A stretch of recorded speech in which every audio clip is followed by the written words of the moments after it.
For the best Italian food in Western New York, Elliott Apollo's, call 716-825-3675. The Lardon Construction Group. Fubo TV, the official streaming service of Do Champions. FanDuel, the official sportsbook of Do Champions. For all your summertime needs, beauty pools, as well as kayak pools.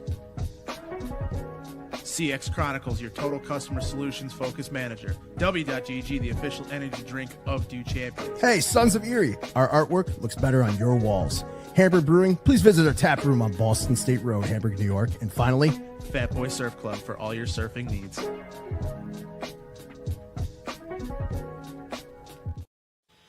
All right, and welcome into our weekly hockey show, Do Hockey Hotline.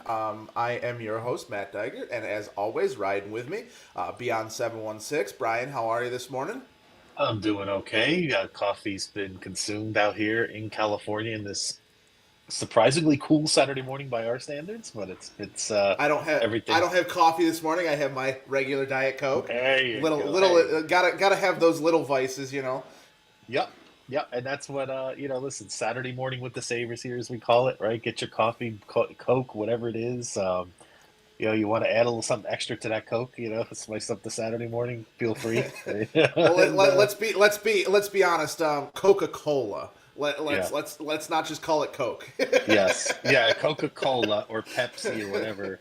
And if you want to spice it up, I mean, the Sabres have given us every reason to spice up those drinks over the last 14 years. Need a little captain. If you do need some extra or Kahlua in your coffee or something, by all means, drink responsibly and 21 and over, of course, for all our young listeners. So, so Brian, I'm glad to have you here with us again, me again. We're here for almost 4 hours yesterday during the trade deadline. So if you caught any of that show, you got our feedback, our feelings on the Josh Norris deal, or Dylan Cousins deal, whatever way you want to look at it. We didn't get to touch on either of the other two deals because they happened just as we got off the air. In the Yoki Haru deal, which was just for a 4th-round pick in 2026, right? Yes, a 4th-round pick in 2026. I mean, it's just an asset that we can flip maybe for someone else later down the line, or just keep developing in the system, as we know. And the other one was the Eric Brandstrom for Abe Kubel deal. Was an AHL deal. Kevin Adams said yesterday that Eric Brandstrom would be staying in the AHL. We'll touch on that here in a little bit. But Brian, yesterday, man, it felt like there's 3 days a year that I look forward to as like as this side of a fan is the building, or a content creator is the building of the team, right? Yeah. So whether it's the Sabres, whether it's the Bills, so there's the 3 days, 4 days technically. You got the 5 days technically. You got trade deadline for hockey. You got free agency for football. Then you got the NHL draft, and then you got the opening of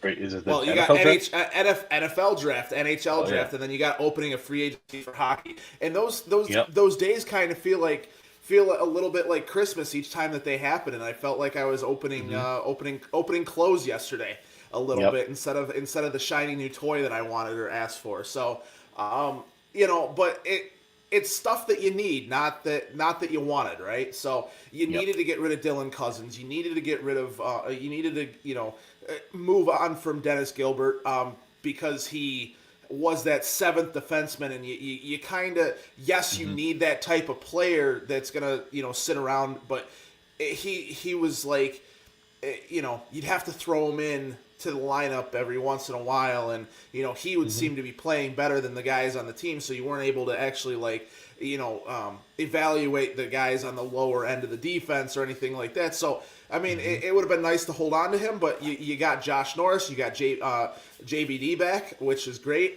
We know that Josh Norris should be in the lineup today, but JBD will not because of immigration.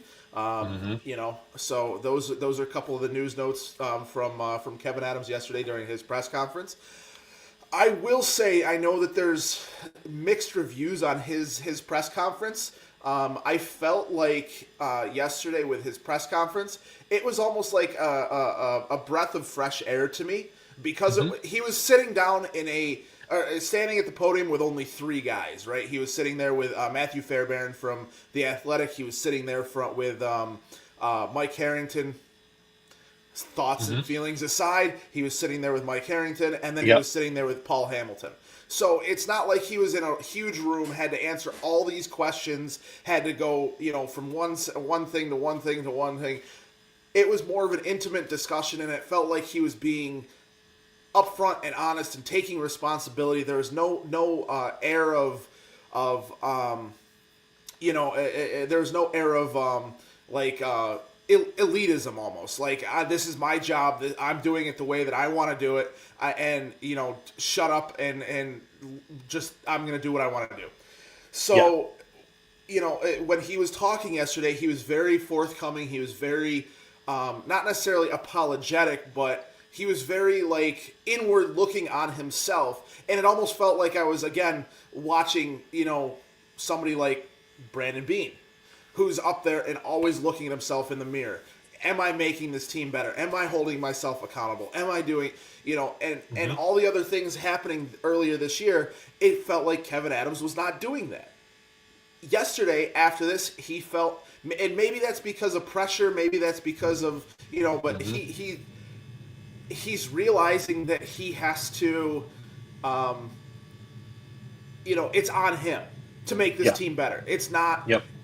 He can only do so much, and what at the end of the day, his job is on the line by what he puts on by the product that he puts on the ice. And I was, not that I don't want to see him, not that takes any fire off his seat or the hot seat or anything like that, but I truly think that he was more of a human being yesterday than that typical nope, I'm a little kid and I'm just this is my team, and I didn't feel any of that yesterday, which was nice. So what were your feelings on that? There's a lot to unpack for sure about Adams, but I agree with you, and Matt, you know the pulse of the Buffalo fan, right? I mean, we like both the Bills and the Sabres. You live in Western New York, right? Buffalo fans don't. They want heart and passion. They want you to feel that you really, really care about this organization, right? And I felt there were some moments yesterday where Kevyn Adams actually kind of let that facade down a little bit and kind of let you in. There were some comments I said, wow, that's kind of what we've been waiting to hear from Kevyn, right? It's one of those things where, we do have this young team, right? We do have some missing holes and stuff, but it has to be portrayed that the results are still unacceptable. Of course, we're still waiting for guys to get better, right? But it has to be portrayed to the team and to the fans that, hey, we expect to make the playoffs, okay? And he's not saying the heads are going to roll or whatnot, and everybody's walking on eggshells, but it's just that it's a standard that they have to create, right? And I think Kevyn, to me, and I've heard from other people that have met him, they say he's a great guy. I've never met the guy. They say he's a really genuine person, and he comes across to me that he's a good dude personally, right? And I've never met the guy in particular, but I think I agree. I just want to see Adams tell us that, hey, have a sense of positivity that, we're going to be aggressive this offseason. We're going to do the best that we can for this team. And we could celebrate some of the guys that are developing and whatnot, but I don't want excuses from him, right? We all know that there are roadblocks that the Sabres have compared to other organizations, like a Dallas, like a Vegas, like a Florida, right? Obviously, because the teams are winning, that's part of it, right? But also the tax things and the no trade clauses and all that. We understand that. But that's not what we want to hear. We don't want to hear snippy remarks. Oh, well, it's palm trees and taxes. Like, no. You could say it much differently, right? So it's just about him portraying to the fans, I care, that I want to do the best for this team. There's part of me that, even though Adams has not he has not come through the way we thought. There's still part of me that likes him. There's still a little bit. I don't know if you feel it, Matt. It's not.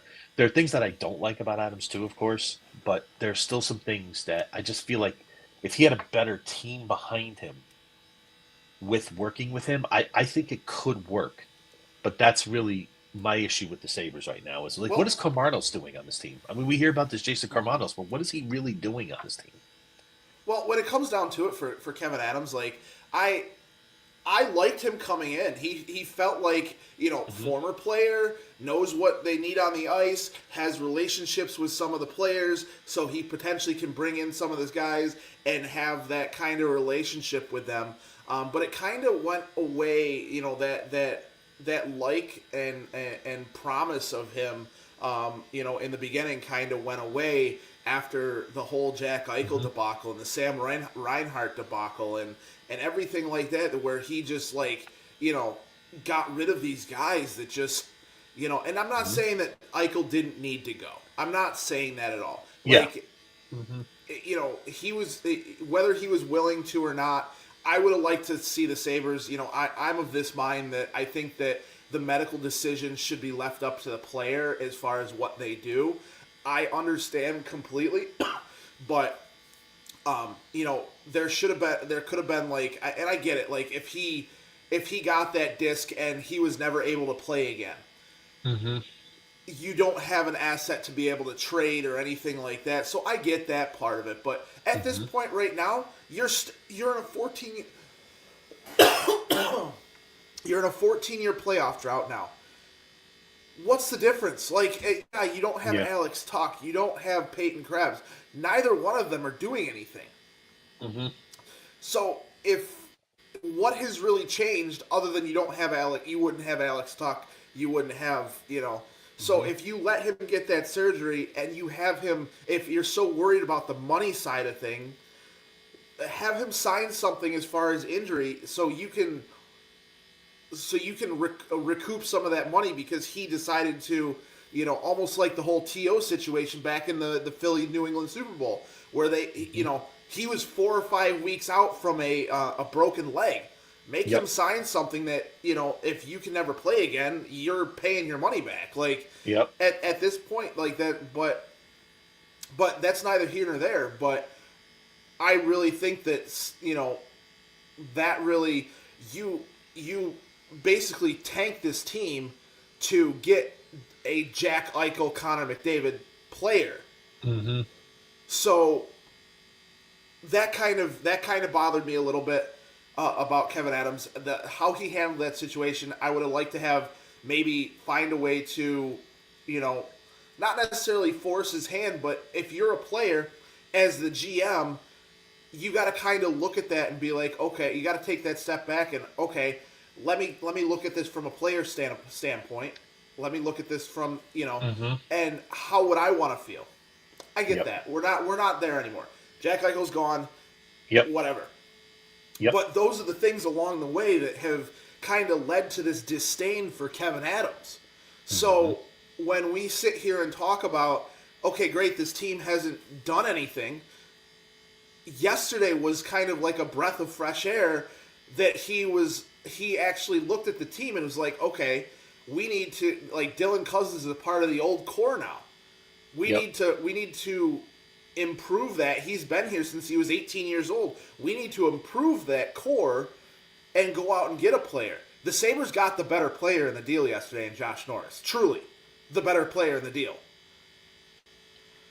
Yeah, but I think, I mean, it's possible. I still think Cousins could recover, but I think Norris is a better fit for what the Sabres need right now, right? Obviously, we've seen Cousins is not an answer at center for us, right?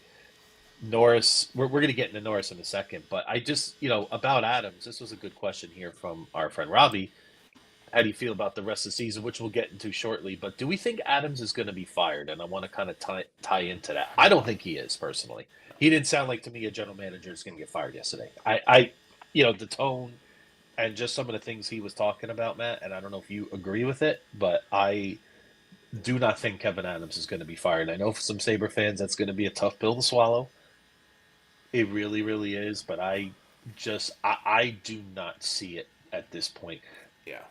You know what my big problem was with the whole Eichel thing? I mean, not to make this about Eichel. I thought the Sabres were operating from fear and weakness Yep. on that whole thing instead of portraying a thing of strength. They were so afraid of Jack Eichel getting this surgery and becoming a non-entity, right?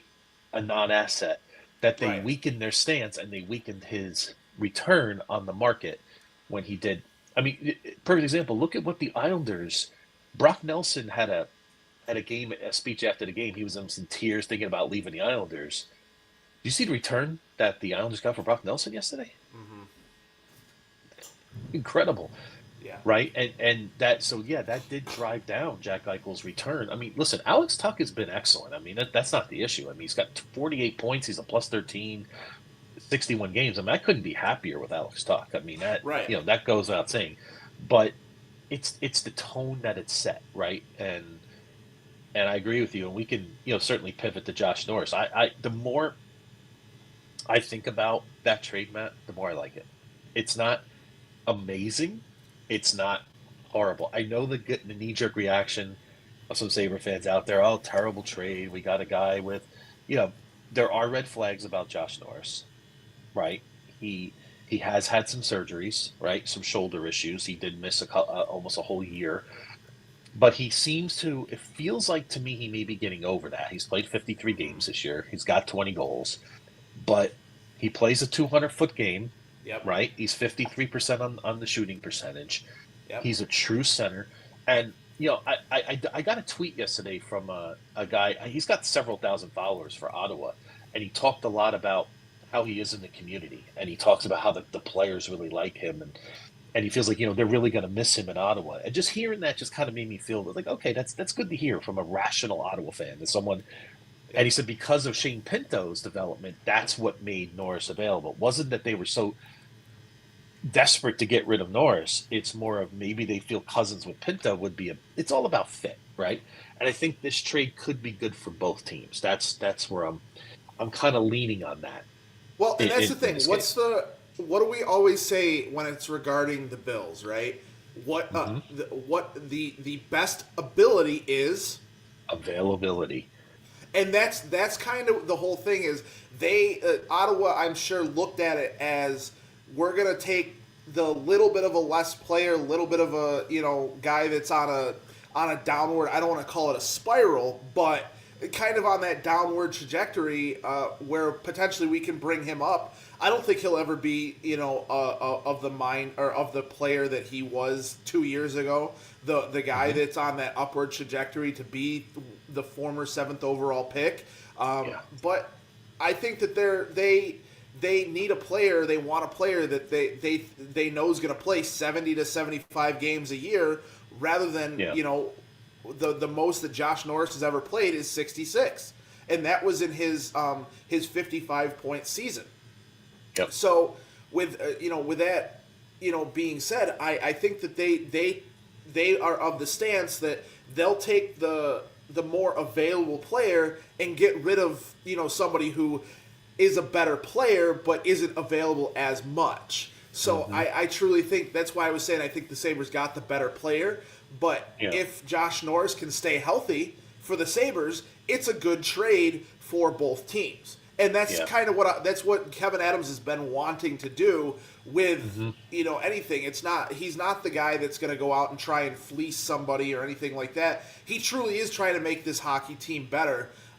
Whether we agree, and this is not my feelings on Kevin Adams. This is not my feelings on anything, because I still want Kevin Adams fired. I don't think he should be in charge. I don't think he should have been in charge of the deadline yesterday. I don't think he should be in charge of the $33 million in salary cap the Sabres have next year. But we're here. He was in charge yesterday. He's going to continue to be in charge next year. And when it comes down to it, I truly think that, with the Sabres, they have that stability there of, not changing a head coach, not changing a GM. So you're going to continue to see Kevin Adams' plan continue to go forward. And like he said yesterday, him and Lindy, both him and Lindy and him and Terry Pagula, they have those hard conversations between each other. And one of the things he said yesterday too is there is no hard cap number. Whether you want to believe it or not, there is no hard cap number. If he needs to spend to the cap, he can. He has that ability to. But that was another thing that he said yesterday is it's hard to do that when you can't, you're kind of subject to this playoff drought and not being a formidable team, so you can't really acquire players that are on no movement clauses, and he didn't. There's not palm trees and taxes aside. That's something that we have to, as Sabres fans, realize is Terry is there allowing him to spend the money, but if he can't acquire something, and that for me, it's never been about what he can or cannot do. Right? It's always been about the way he acts, the way that the way that he speaks to the fans, the way that he speaks to the media, the way he is kind of not ever there. Like, what did he go almost 9 months without meeting with the media at one point? Yeah, he's got to be more communicative there. I'm sorry. Like Brandon, think about the difference between him and Brandon Bean, right? Now, listen, I know football's a bigger deal. Right, we know that, but how is Brandon Bean go 9 months without speaking to the Bills fans? No, never. No, he goes. I mean, he's on the Pat McAfee show. Yeah, exactly. But even that, he's very forthright with everything, and that's why I love Brandon Bean and and that. But that's what I want to see from Adams. I agree. He needs to be more communicative right now with this. Don't be afraid, because I think Sabre fans would rather hear from him than not. I think when you don't speak, it's actually worse. And that's your stark difference. That's your stark difference between NHL and NFL. Like the NHL, we don't even know what injuries happen. Like we clearly see, he got hit in the knee, but they call it a lower body injury. He could have torn his ACL and been out for the next 8 months, but we don't know that. They don't tell us that stuff. Yep. And all Adams has to do right now, Matt, I mean, it doesn't cost money to have a presser. He could be in his office right now. Hey, tell the Sabres social media, hey, come on in. Let's run a little video here, and let me talk to the Sabre fans a little bit. Even 10 minutes, we'd be like, okay, that's great, right? So, but Adams I'm mixed on Adams. There's some moves that I like that he makes, right? But I'll give you an example of bad asset allocation. Mm-hmm.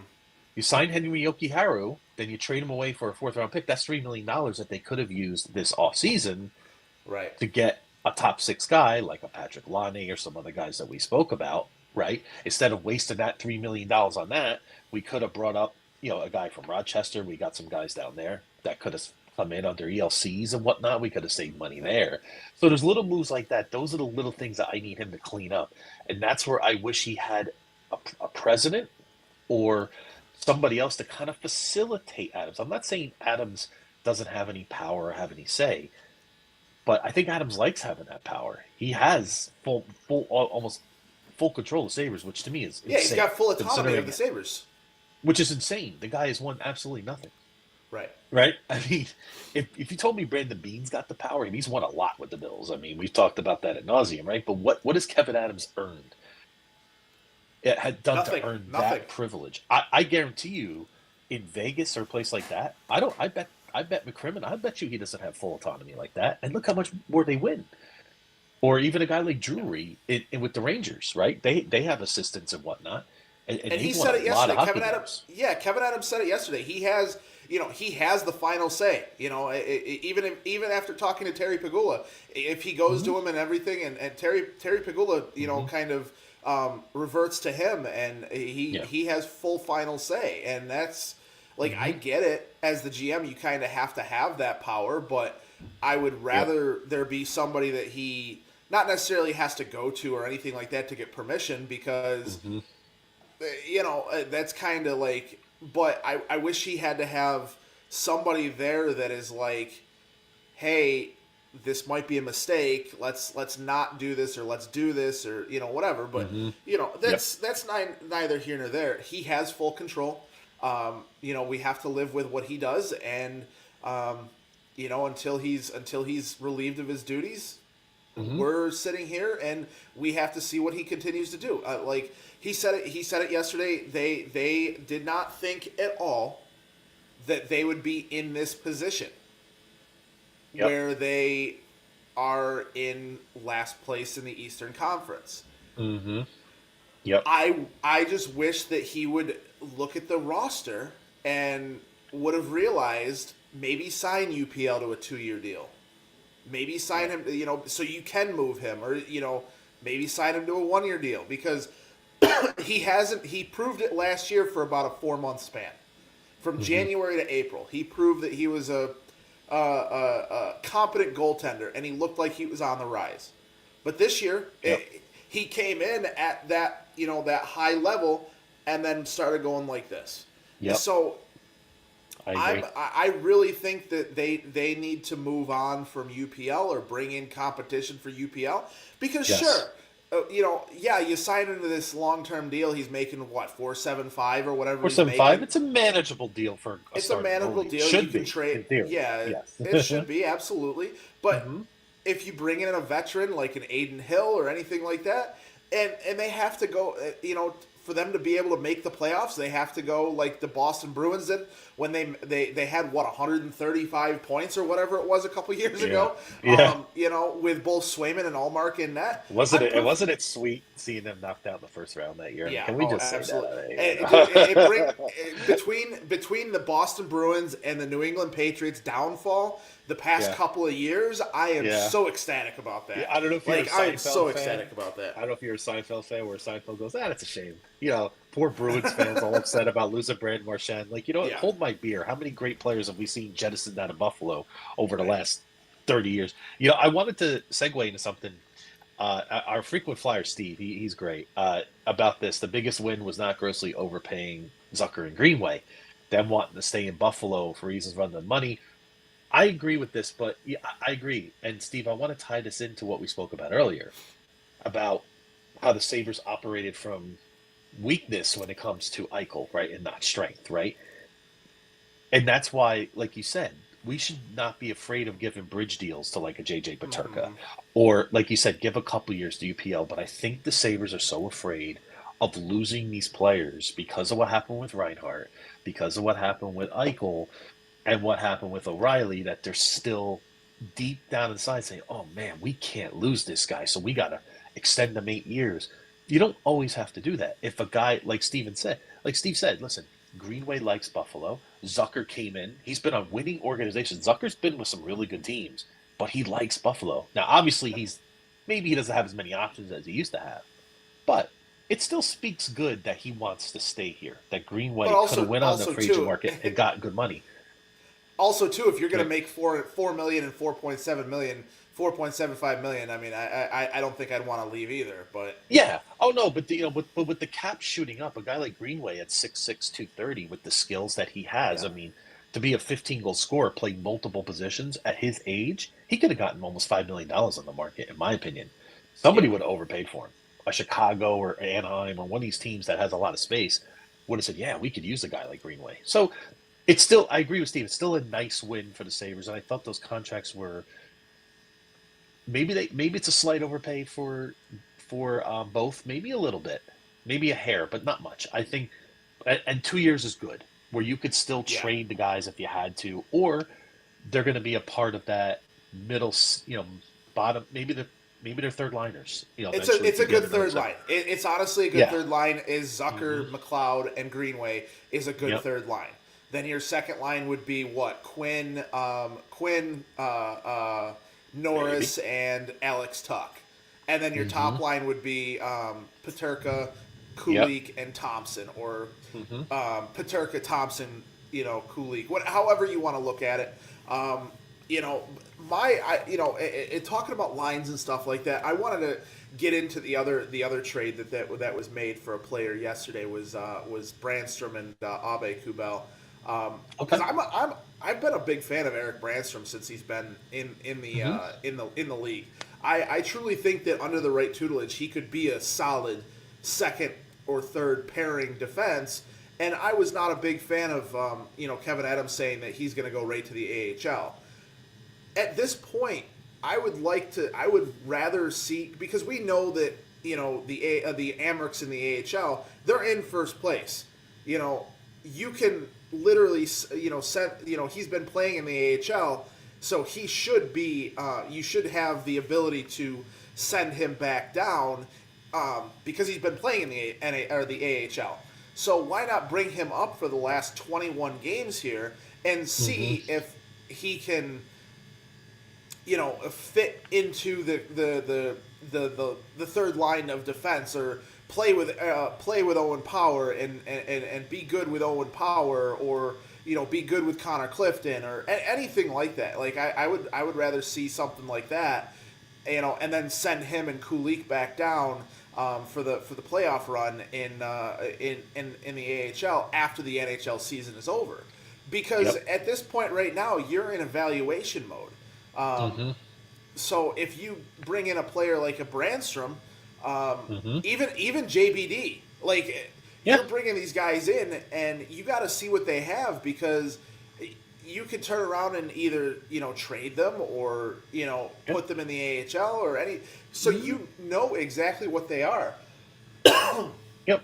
And listen, JBD is an interesting prospect, right? I mean, him and Eric Brandstrom are both former first round picks, right? I mean, JBD has an excellent shot. He's an excellent skater.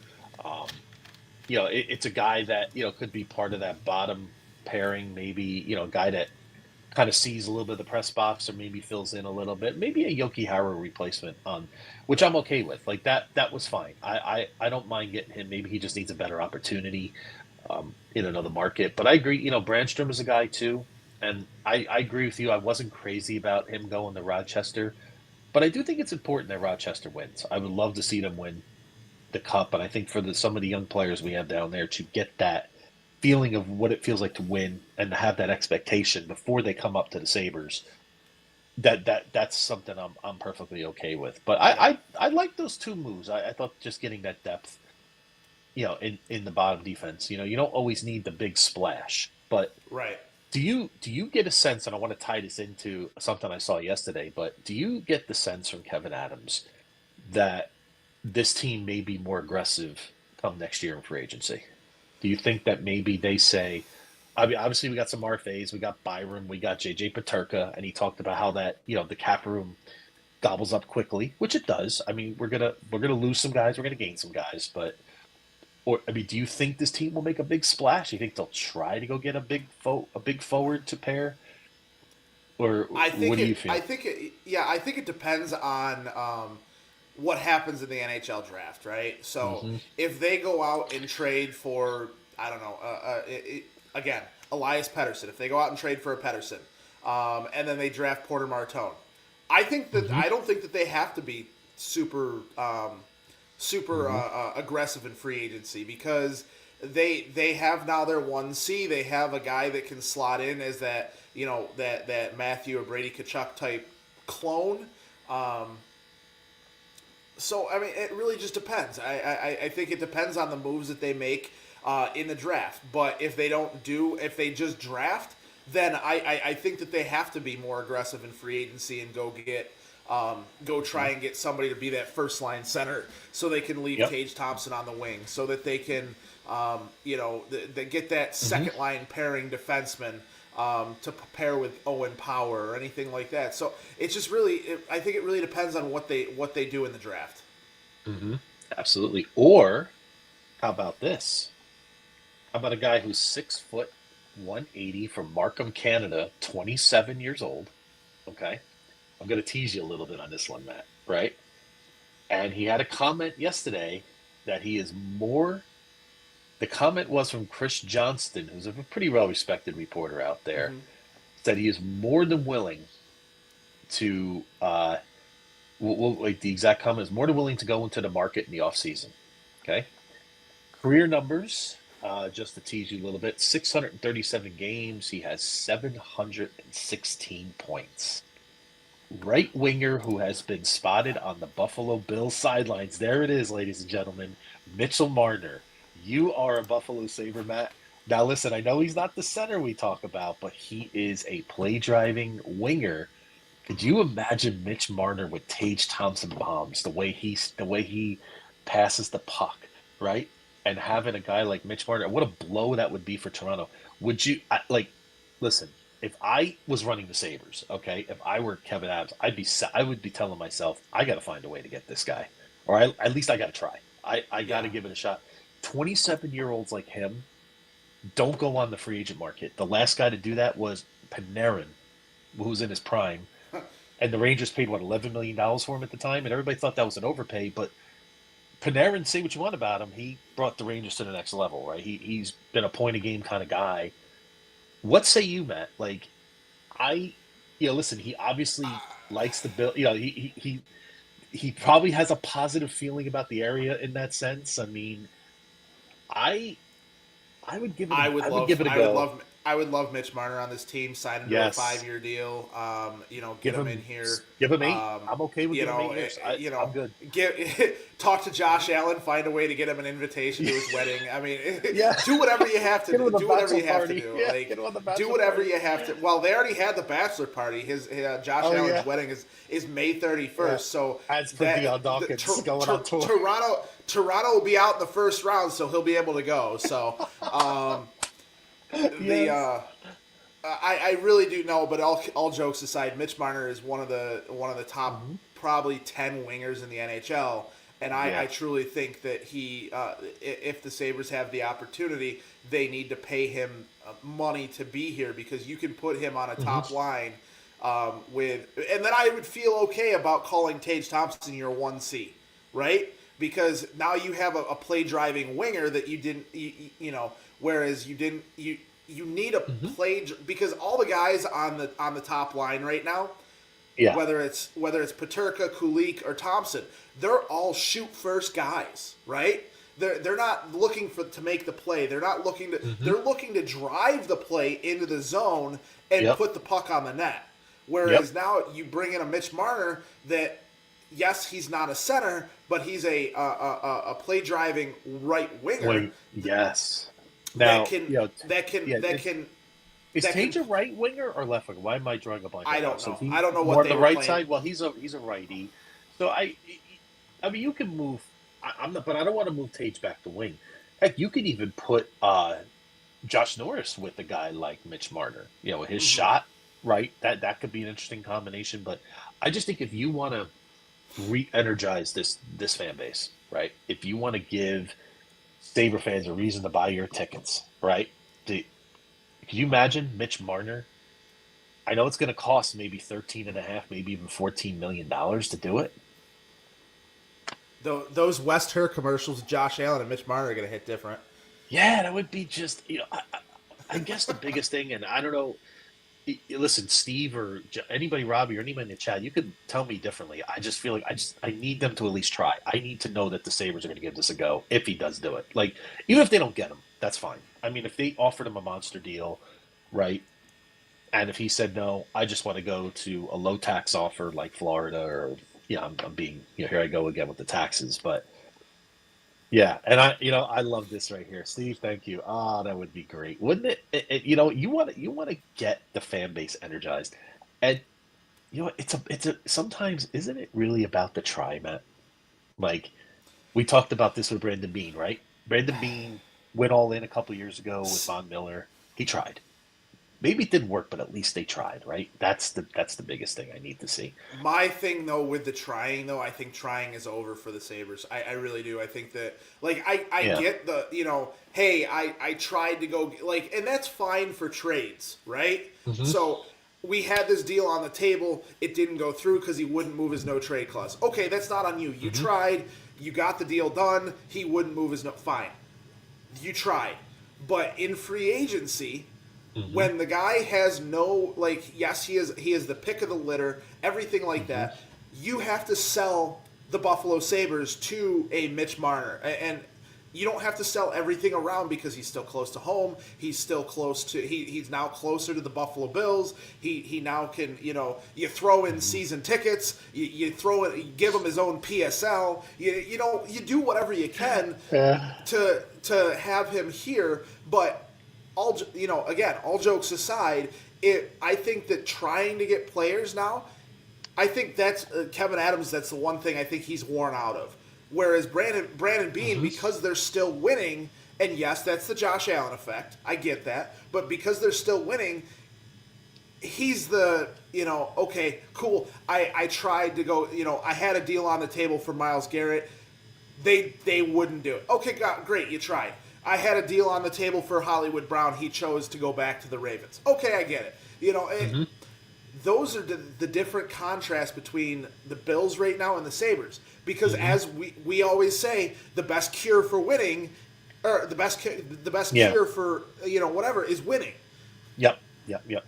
I guess so. I wanted to backtrack about the trying. I'm talking about they get him right. If they get him and even if it failed, I'll say at least they went and got it. Yeah, I agree with what you said. Yes. I'm not saying, I don't want to hear, the Sabres put a little offer out there. That's not the try I'm talking about. I'm talking about getting it done, and then if it doesn't work out.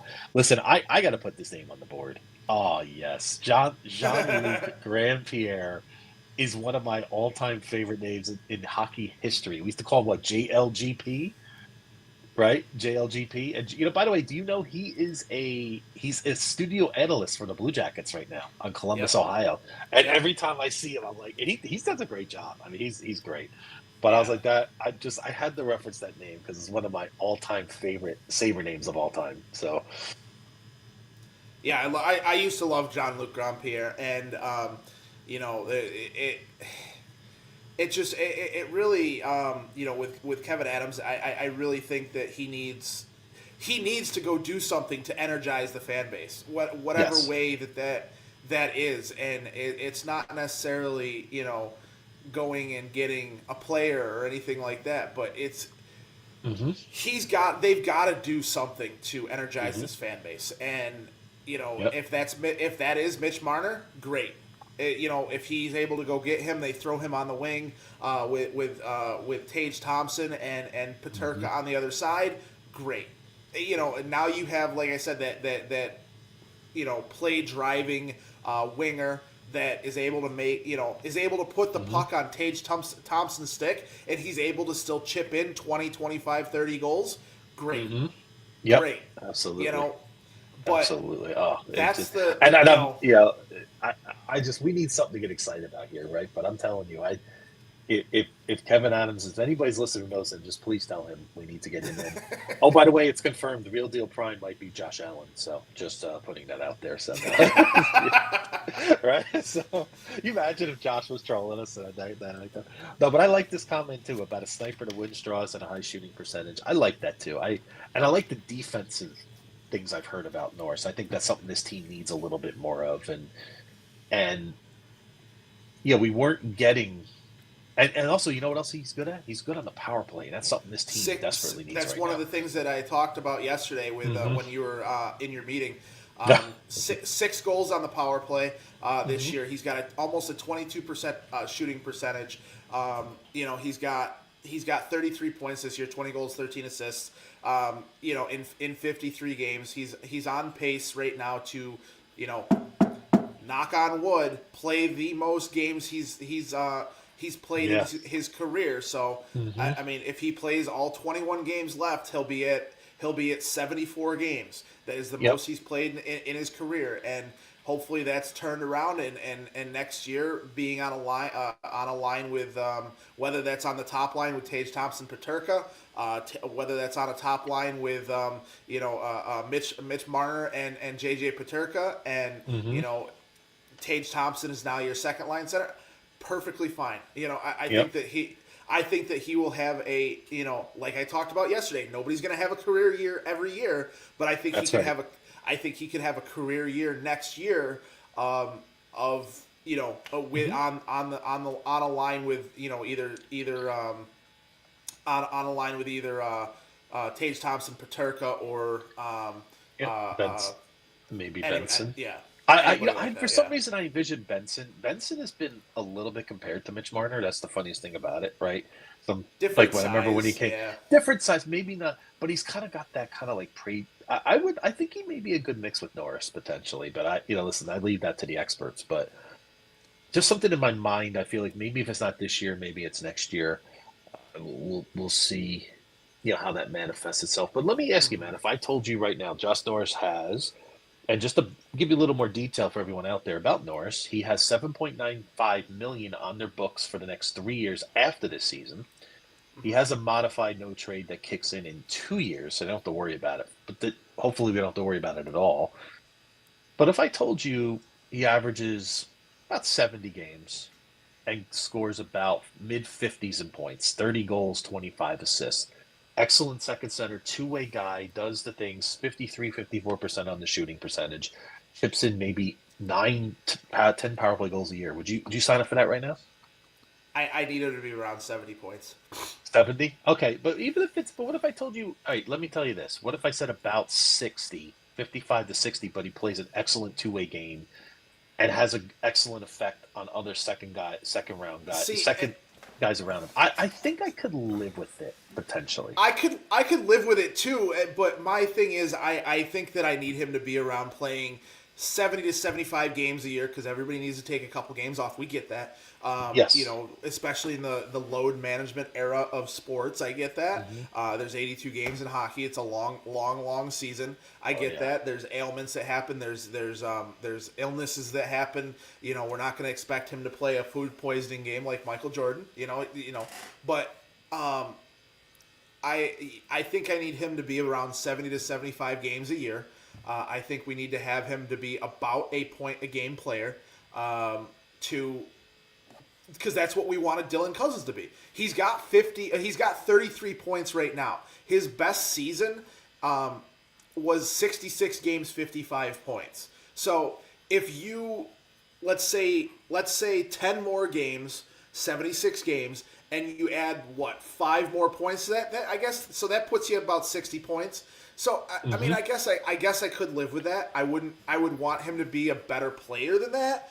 But I think that if you're throwing him on the second line, and I think if you're throwing him on a second line and he's getting that 60, 65 points, sure. He's not he's not going to be a top line player,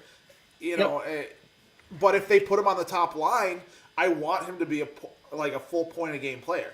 You need him to be a full point a game player. So I guess slotting him on the second line, putting him at 60 to 65 points, as I'm talking through it to myself, I think I'd be more than okay with that. Yep. I'm not sure if he's a good mix with Tage Thompson or not, and maybe he is. It feels like in my mind he wouldn't be, but I could be wrong.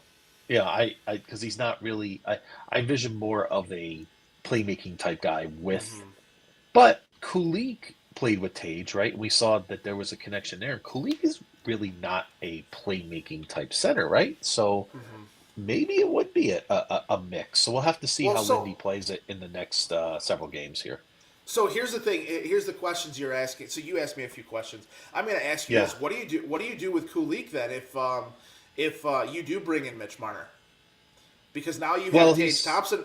Now you have Tage Thompson most likely as your first line center because you're not going to put him on a wing because Mitch Marner doesn't play center. That's my issue. So, I don't want Tage as a winger. I'm a center. I want him as a winger.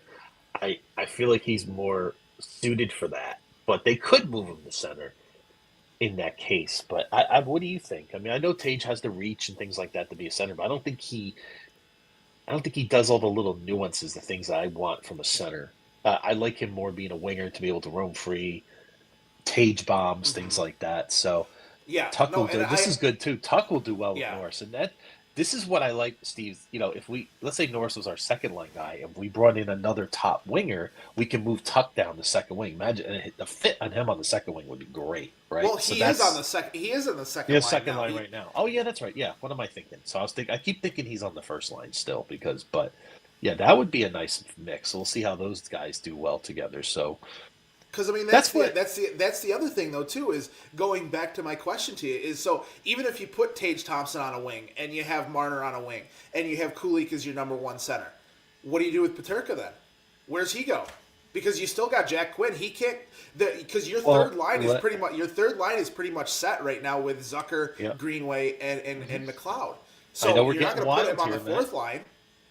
I know we're getting wild here, but let's say because I think this offseason in NHL is going to be very interesting because of the way the cap's going up. It's going to free some of these markets up to get a little more aggressive with trades and thinking outside the box. If we did sign a Mitch Marner, maybe JJ Peterka becomes an expendable player we could get for another center and move everybody into. Who knows? I mean, there could be a lot of things that could have a trickle down effect. Kevin Adams did say yesterday that he wants to sign Peterka to a long-term deal. So I'm assuming like when he says long-term deal, I'm expecting at least anywhere from a 5 to 8 year deal for him. Is that something you agree with? And in I our do. group chat, do I you guys do. want JJ Peterka for if I told you 8 years right now, it's going to cost you 7.5, maybe 8? I'm fine Is with that that something because you're willing to do? he's still on an ascension, and he's got Okay. one of the best shot. Like, yes, Tage Thompson can bomb that shot but he doesn't shoot for. He always tries to pick corners. He tries to do that. JJ Peterka will just come in across the line and fucking put the puck. Excuse my language. Put the puck in on net, and he'll find those holes because he puts the puck on net so much more than any other player really on the team.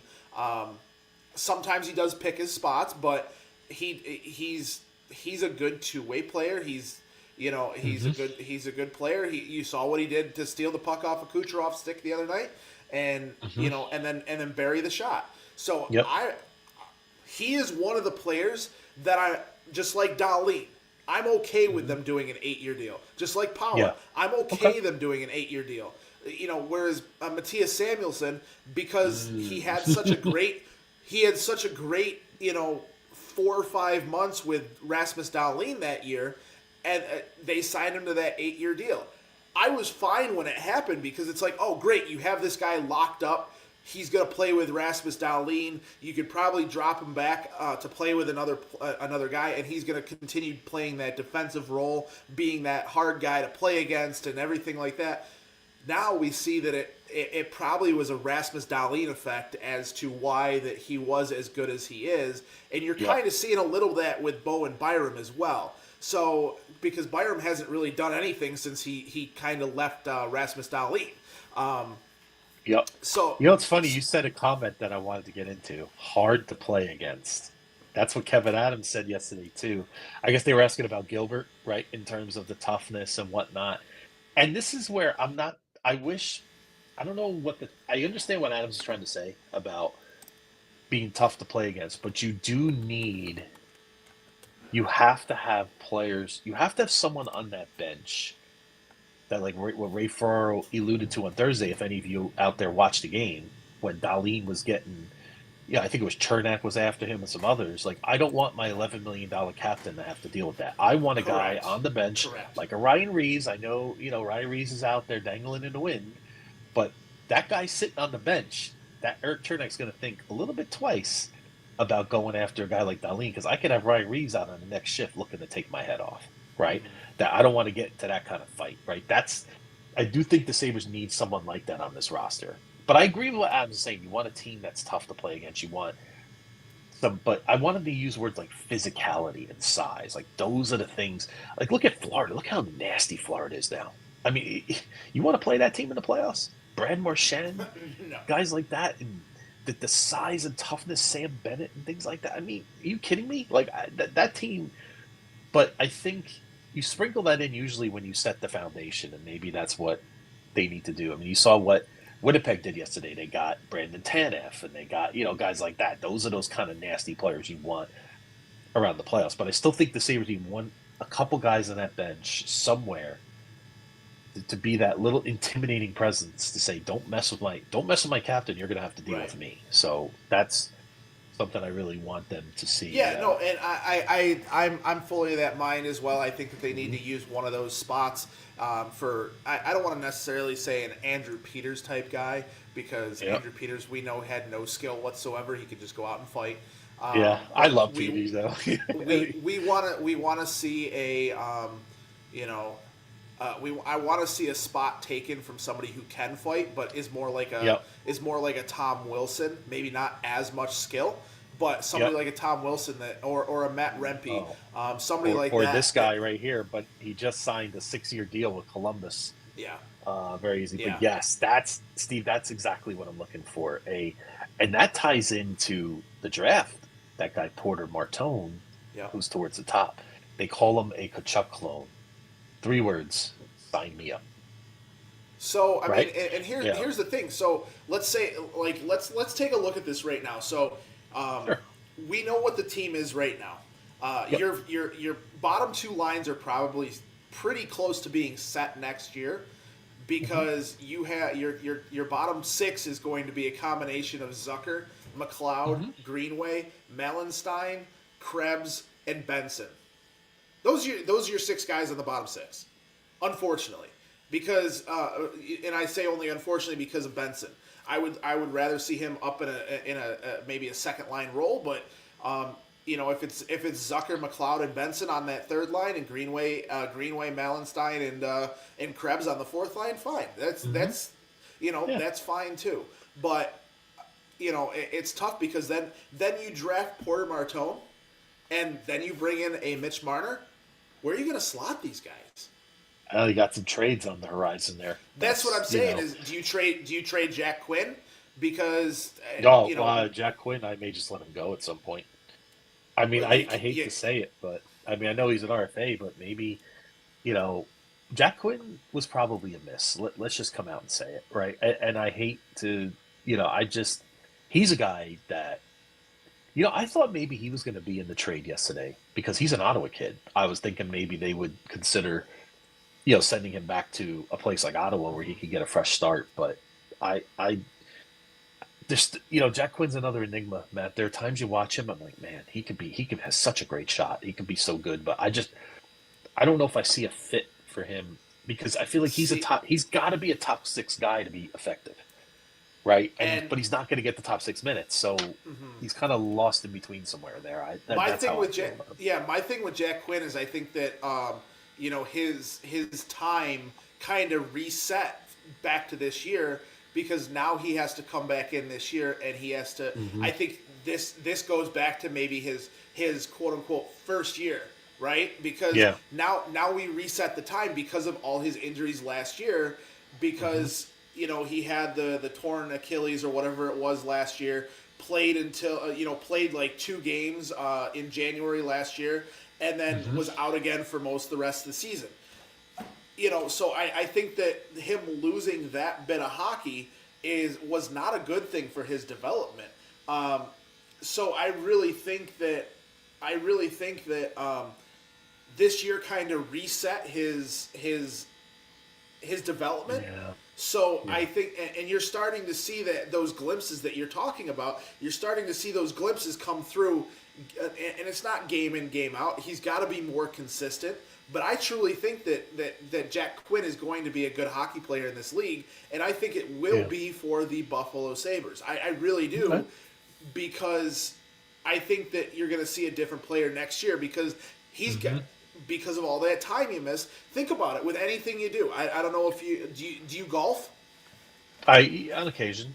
Yeah, it's been a while, but yes, I do. How bad, like as you go through 18 holes, right?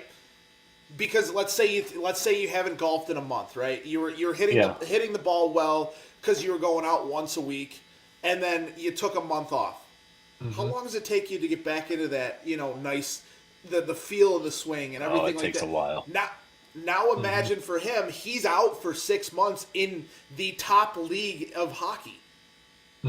How much time it's going to take him to get back into that, where he actually sees. That's why I'm saying I think it resets his development. So I feel like this year, even though we're 4 years into his development, I think this year is his.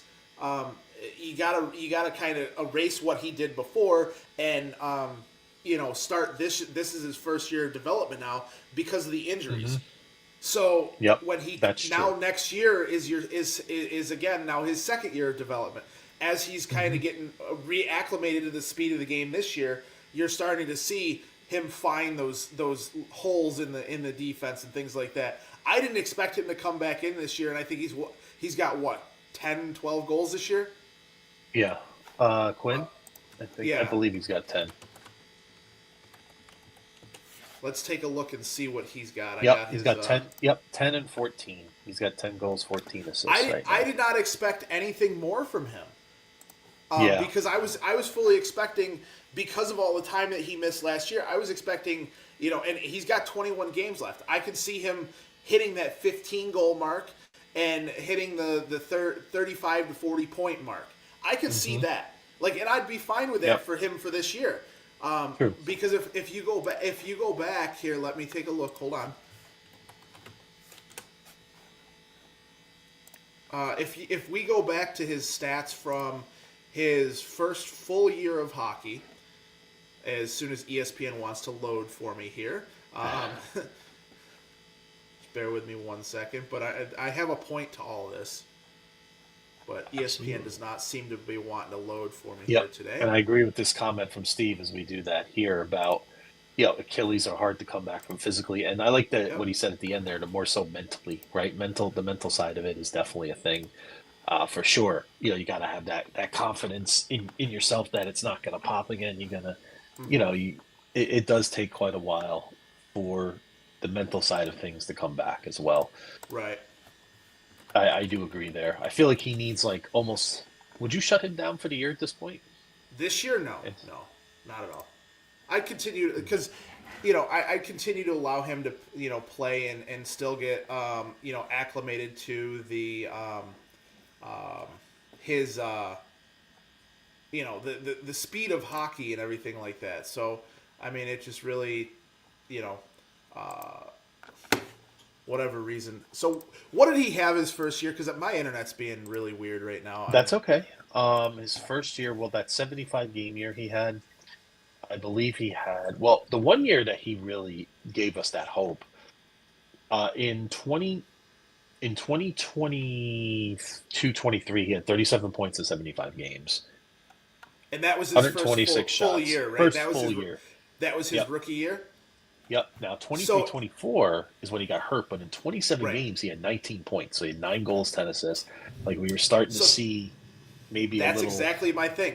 That's exactly my thing. If you're resetting his development, and this is now you're considering that, not that it's his rookie year, but because of the injury last year and him being out almost all of last season, if you took the 21 or 22-23 year and dropped it into this year, and it's an exact replica, and he starts next year and has those 19 points in 27 games, are you taking that for Jack Quinn? Yes. That's what I'm saying. So he's got to start to get reacclimated to the NHL, and that's kind of what I think this year for him is. I hate, there's there's always next year, but I truly think with Jack Quinn, I think he needed this year to, just reset the development and start moving forward into next year. By the way, it looks like he's a game time decision tonight. He's against sick. Florida. He's ill. So we'll have to see if he gets in there tonight. So I know that they called up Isaac Rosen and another player as well. I think for tonight, just in case. Yeah, on an emergency basis. Now moving away from everything that happened yesterday, let's kind of start to look towards the future for the Sabres here as far as games go. The Sabres play tonight at 6 p.m. They play the Florida Panthers in Sunrise, Florida, and then they play Edmonton on Monday, and then on Wednesday they play the Detroit Red Wings. Now, what do you want to see from Josh Norris over these next few games? Just to see if it was even, not saying 21 games is a good sample size on the Buffalo Sabres to see if it's worth it. Real quickly, my thing is just stay healthy. That's really all I want to see. Stay healthy. I want to see the impact. I want to see the impact of having a true center as part of the top 6, in addition to McLeod, and how that relates to Kulik. See what he does, just to see if that brings some other things together on this team, and just to see if his face-off wins, things like that, maybe help this team later in games when they're either trying to hold on to leads or trying to come back. Instead of losing all those draws and the other team setting up, and getting goals and whatnot. So, one other thing about Quinn I wanted to bring up. This is a great comment by Steve, and I agree. I wish the NHL would allow him to go down there. And that last comment too. I would agree. I think a lot of these leagues, when you really think about it, not to make it about this, but I think these leagues say that they have their best interest at heart, but kind of a loose thing for me. Well, that's It's the not thing. I wish always... they would have allowed him to go down for a conditioning assignment, however long that is. I don't know what the rules are with NHL conditioning assignments or anything like that, but I know that they do have conditioning assignments to go down to the AHL. I'd have to look up the rules and get the exact ones. Let me do that. Like, I'll mark that down here, and I'll have that answer for everybody on next week's show. Yep. What the conditioning assignments are and what they could have done with that. But no, Steve's right. Yeah. Is you wish that they did have the ability to, it's a farm system. I get that they don't want like 35-year-old Sidney Crosby to be playing in the AHL, but at some point, if a guy's injured and he needs that time, I think that they should allow guys to go down there for a good amount of time, to do whatever, and because it's true, because like we talked about, like he didn't have last year. He basically was out. What was that? So 55 games last year he did not play. That's a long time for a kid that's developing. Coming off a rookie year and he looked like he was, as that year was going on, just like this year is starting to look for him. He's looking like he's going back on the upwards trajectory. So that's I just want to see from the team over the next 21 games. I want to see how well Josh Norris does. I want to see him stay healthy. I want to see JBD to see if he is a good pair defenseman with Owen Power, or if he would be better suited on the third line or as a seventh defenseman.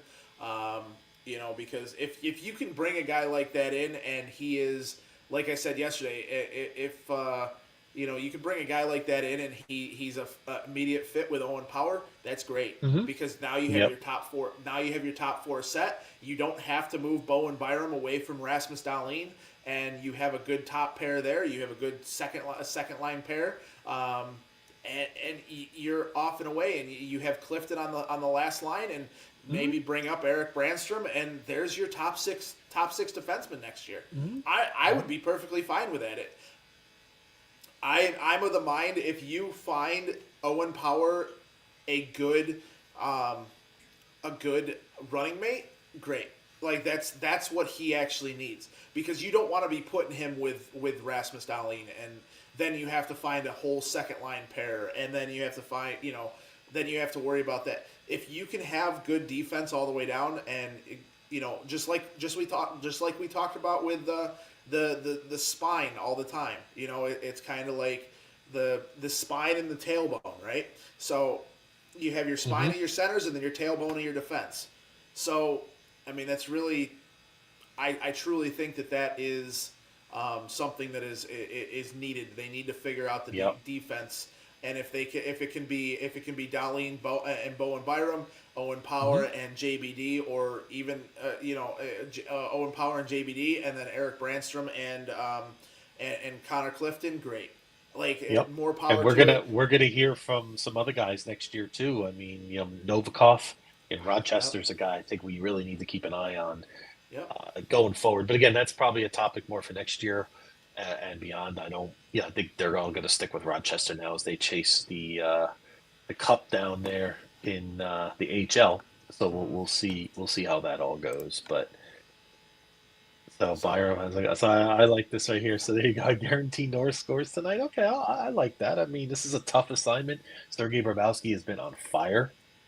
He's got 2 shutouts in his last 3 games.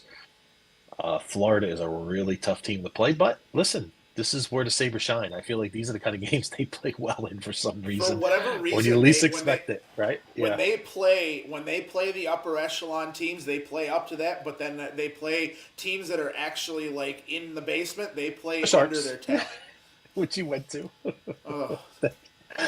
Not to bring. I will tell. Yeah, no, I definitely. It was a good game, but I mean, we were, we both Student and I, and I took my wife to the game and nice.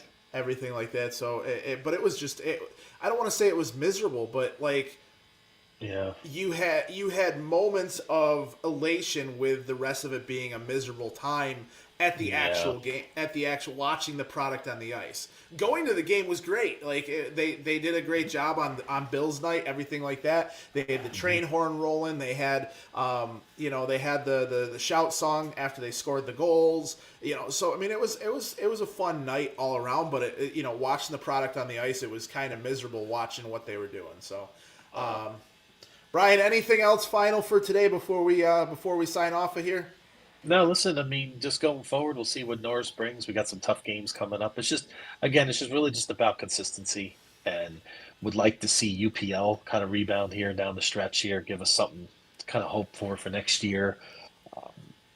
And we'll just see how it all kind of ties together with the new look at Josh Norris at center. And that's pretty much where we're at. I mean, the game results, to me, it'd be great to see them win. But at the same time, I really, really want – there's a couple players. We'll get more into the draft as we get closer. We'll really take more of a deep dive as we get into April and May, because we're going to have plenty of time to do that in terms of the draft and whatnot. Yep. So and especially once we know where the Sabres are picking, that will be a big thing. But there are a couple guys I really want them to get. So I really wouldn't mind if they stay in the top four right now, if they can. But we'll touch on those subjects, and then we'll also pinpoint some guys. We'll talk contracts about who they should keep, who they should not. We'll get into what the money should be and everything like that. This is where we're at. Start projecting lines and everything for next year. Have a little bit of fun with that. And then next week, the Knights come into town for a matinee in Buffalo, I believe, at 12:30. So, but we'll preview that again a little bit next week. So, let's just hope they continue playing well. Absolutely, Brian, and I want to thank you for joining us. I want to thank everybody that joined us yesterday. We had almost 1,000 people in here yesterday for the trade deadline special, so we want to thank all of them. We want to thank everybody who joined us this morning. And Brian, good to be seen. Have a great day. Go Sabres. Go Sabres. Go Bills.